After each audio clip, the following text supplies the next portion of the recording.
školskom zákone. Poslanci mestského zastupiteľstva sa v auguste zišli na 17. riadnom zasadnutí.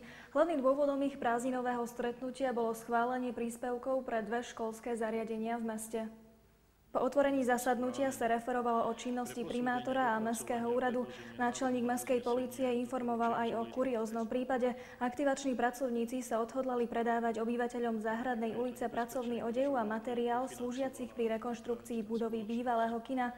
Poslanci vo svojich interpeláciách medzi inými prizvukovali problém súvisiaci s neporiadkom blízko obchodného domu Tesco, upozornili aj na nevhodne umiestnené kontajnery na ulici Ľudovíta Štúra a pri hoteli Bodva. Kľúčovou témou zasadnutia bol plán o oprave budov základnej školy a gymnázia s vyučovacím jazykom maďarským a prvej základnej školy na ulici Československej armády. Poslanci jednomyseľne schválili návrh na podanie projektu rekonštrukcie do európskych fondov. Výška žiadaného príspevku na renováciu jednotlivých škôl je 35 miliónov korún. Kritériom projektu je spolufinancovanie žiadateľa vo výške 5%, čo je 1 750 000 korún pre každú školu. Renovácie zahrňajú výmenu okien a vnútorného osvetlenia, obnovenie striech, fasád a tiež zateplenie budov. Rokovalo sa aj o úhrade za sociálne služby. Odmena za opatrovateľskú prácu sa prijatím dodatku k smernici zvýšila z pôvodných 10 na 15 korún za hodinu. Ďalším bodom bolo schvaľovanie dotácií. Mestský úrad dostal žiadosti o finančný príspevok od Budulovskej rímskokatolíckej fary, od Lukostreleckého a od šachového oddielu zo športového klubu Bodva. Poslanci všetkým 3 žiadateľom o podporu vyhoveli. Členovia zastupiteľstva schválili aj kúpu nového auta pre mestský úrad na služobné účely. Cena vozidla 1 200 000 korún sa bude splácať leasingovej spoločnosti 3 roky. V návrhu na kúpu a predaj nehnuteľností sa odsúhlasil odpredaj a kúpa viacerých pozemkov.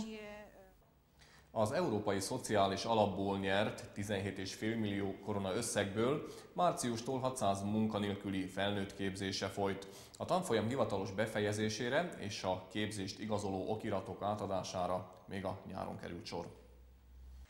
A 10 000 lakosú Szepsiben közel 900 munkanélkülit tartanak nyilvántartásban, de a kínált 10 szakma oktatására nem volt egyszerű összetoborozni az elsősorban képesítetlen állástalanokat. A vidéket is kénytelenek voltak bevonni, nehogy az elnyert összeget vissza kelljen adni. Nem vagyok én idealista, nem azt hiszem, hogy mindaz a 600 ember, aki ezen részt vett, munkahelyet fog találni, illetve munkahelyet fog keresni, de talán lesz egy bizonyos százaléka ennek a 600 embernek, akivel ez így fog történni. Nem mind a 600 volt Szepsiből.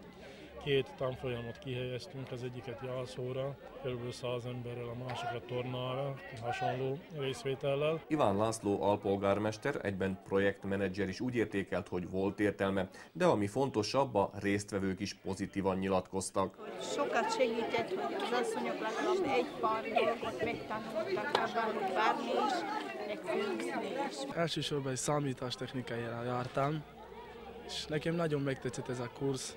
Elég sokat megtanultunk. Szívesen tanulnak tovább, mivel megtetszett nekem ez a szakma. A felnőttképzés keretében több városi ingatlant felújítottak, illetve belekezdtek öntött kőgyártásba, melyet a tanfolyam befejezése után is tovább folytatnak. Rövid híreink.